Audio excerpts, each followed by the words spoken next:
C'est un petit écrin de verdure, niché aux portes de la Normandie. Le village de Giverny, séparé d'un soleil éclatant pour accueillir ses quelques visiteurs. T'as mis de la crème, mon chaton? Non. C'est bon, on va mettre, va. Des chanceux, comme Cyril Esclapez et sa fille Juliette, venus s'offrir une escapade en 2 chevaux, à moins de 100 km. Eh ben, on est d'Orsay dans l'Essonne, donc c'est à environ 80 km, donc on est dans les clous. Et on est venu prendre l'air, voir autre chose, découvrir. Je connais pas du tout, d'ailleurs, on sait pas trop où on va aller. On va faire ça en impro. Alors, on va par où? Cyril est professeur de physique au lycée. Juliette, 9 ans, est en CM1. Aucun des deux n'a pu pour l'instant retrouver le chemin de l'école. Bah, c'est des roses, non? Non. C'est mignon quand même, hein? Dans cette parenthèse enchantée, un seul regret. Les jardins du peintre Claude Monet, joyau du village, restent inaccessibles. C'est l'air joli quand même. Ouais, c'est vrai. C'est un peu frustrant. Alors, autant on le savait parce qu'on avait téléphoné pour savoir, donc bon, tant pis. Mais c'est vrai qu'on se disait, comme c'était en zone verte, parce que je crois qu'on n'est plus dans la région parisienne, on s'était dit qu'il y avait des chances que ça soit ouvert. Et puis bon, bah non. Dans l'objectif de ces paparazzis du dimanche, un Éden dans lequel nous avons eu la chance de pénétrer.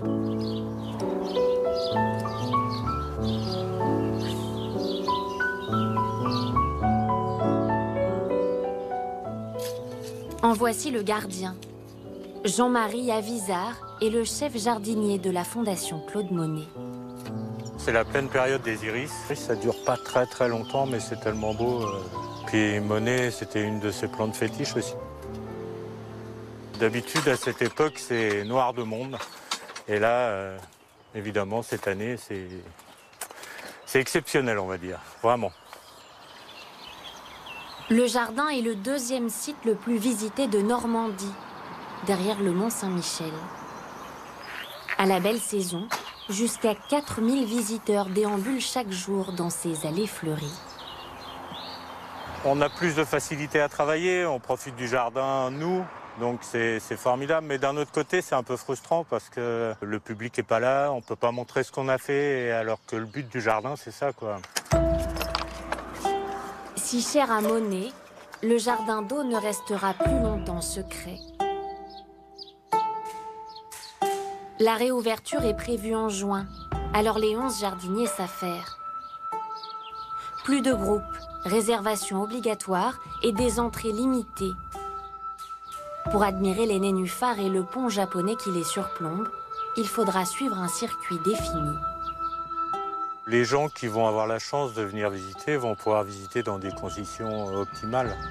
Ils vont presque visiter comme quand Monet se promenait dans son jardin tranquillement, sans voir du monde partout. Donc je pense que pour ceux qui pourront rentrer, ça sera vraiment très bien. À Giverny, après 2 mois de torpeur, le calme n'est désormais plus qu'apparent. En coulisses, derrière les fenêtres de son gîte, Coralie Willem s'active avant l'arrivée de ses prochains hôtes. Là, c'est nettoyage obligatoire? Oui, tout ce qui est poignée de porte, poignée de fenêtre, interrupteur. Donc, c'est un nettoyage à l'eau de Javel. Ils sont plusieurs à toucher, puisque là, c'est quand même un gîte qui peut aller jusqu'à 10 personnes. Donc, il faut avoir un pense-bête. Depuis le 11 mai, elle peut à nouveau accueillir des clients. Mais au prix d'un ménage de fond en comble entre chaque passage et de règles très strictes. J'ai fait tout un papier, un document que je laisse aux clients sur document d'aide à l'entretien du logement. Donc laver la vaisselle à une eau très chaude ou laver vaisselle à 60 degrés. Ventiler bien l'hébergement en procédant à une aération régulière. Dans quel état d'esprit vous allez accueillir ces nouveaux clients? Alors ça va être beaucoup moins vivant. C'est que ça me fait bizarre, c'est que normalement un gîte c'est comme une maison. Et là ça va être aseptisé. Et c'est un petit peu... moi, ça me fait bizarre. J'ai l'impression qu'on va vivre dans un monde complètement aseptisé.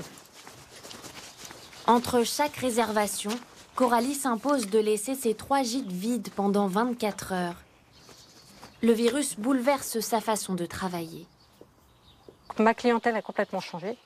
Je n'avais plus du tout une clientèle d'étrangers. J'avais beaucoup d'étrangers, je dirais bien que ça représentait 70%.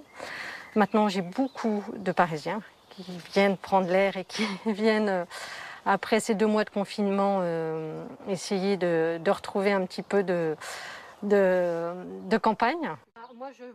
Coralie a perdu 85% de son chiffre d'affaires en mars, la totalité en avril. Mais pour la première fois depuis longtemps, ces 3 gîtes sont tous complets pour le week-end.